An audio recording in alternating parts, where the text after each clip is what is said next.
the thing that strikes me is Billie Eilish, who I'd know a little bit about her music, but not very much. She was born in 2001. Yeah.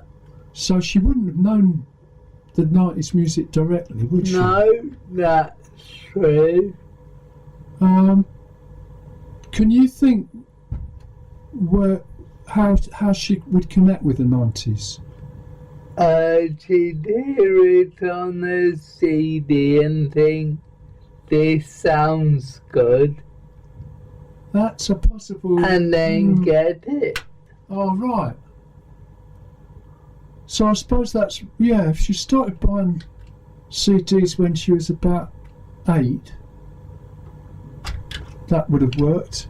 Somebody's trying to get in. Yeah. Do you think it might be that JD? It might be that JD. No. He's not in Exmouth. No. All right, we'll let him in. Yeah. He's gone off again.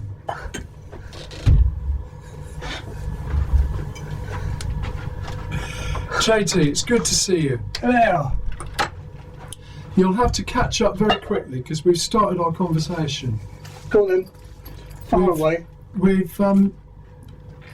very fortunately, Chris and myself have been invited to a performance of Romeo and Juliet. Who's Romeo and who's Juliet? Yeah, you always ask these fun little questions. You're not either of them. You think our audience don't know what's going on at all, don't you? No, they don't know what happens in the studio. If you two are Romeo and Juliet, I don't know. No, we're just going to the theatre together, that's all. Right. And who's buying the ice creams? Oh, I think Chris will have to get the ice cream. Oh, does it? You're right, okay. Well, we don't know. It's a press reception we're going to. Yeah, Maybe they give us an ice cream. You never know. Well, as long as it's not too depressing. Oh no, it won't be too depressing. Someone fought this morning, even though I fought with thousands of people this morning. Oh, wow. No, I don't think it ends well, but I'm sure it'll be a good show.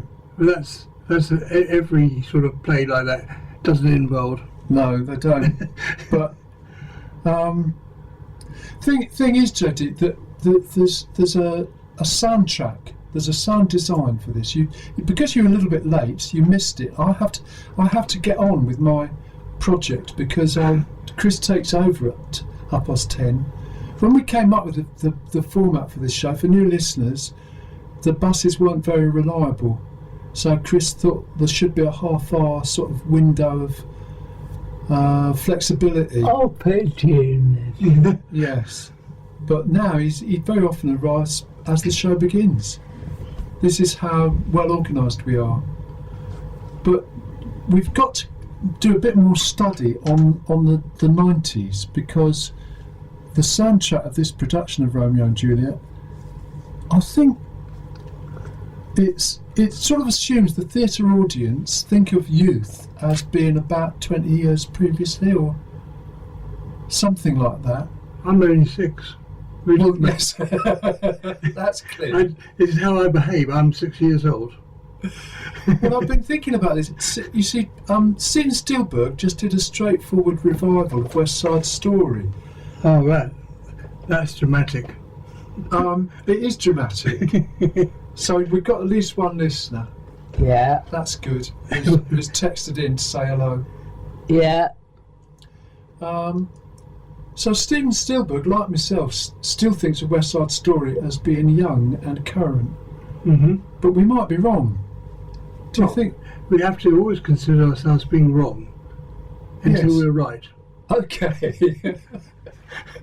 Well, we just try it out. But obviously the Northcott haven't done a straight West Side Story. They're coming up with music more recent than that, from the 90s, because they think it's time for change. It's time for a change. Yes, I think so.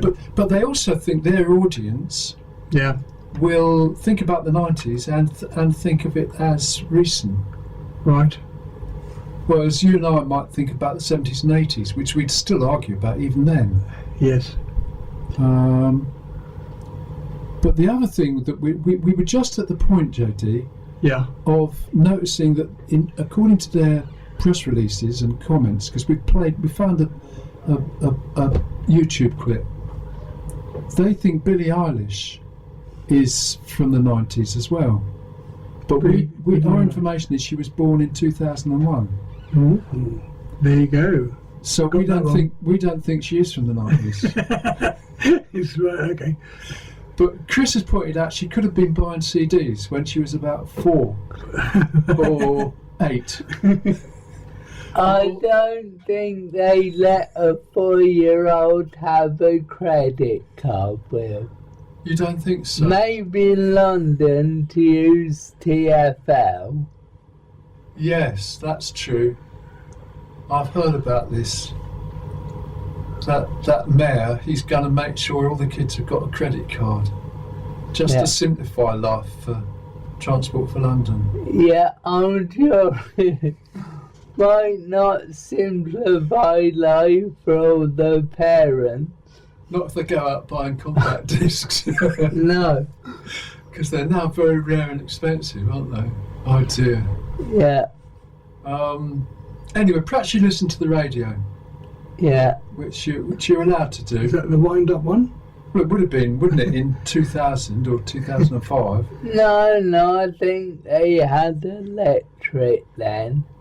Oh, okay. Well, that explains that then. But then Chris is going to explore some of these tracks. I don't know what you intended to play, Chris, but would you play the Chemical Brothers, Muse, Run DMC, the Beastie Boys?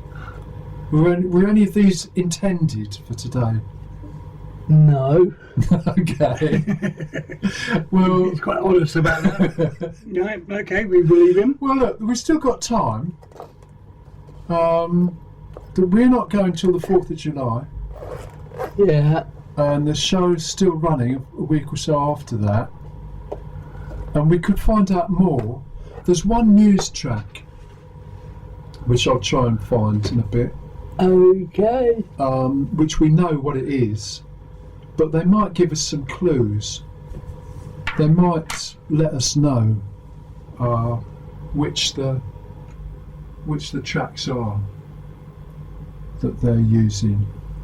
We'll see as it goes along. All right, I'm going to play a completely different track now. This is James Brown, All Aboard the Night Train.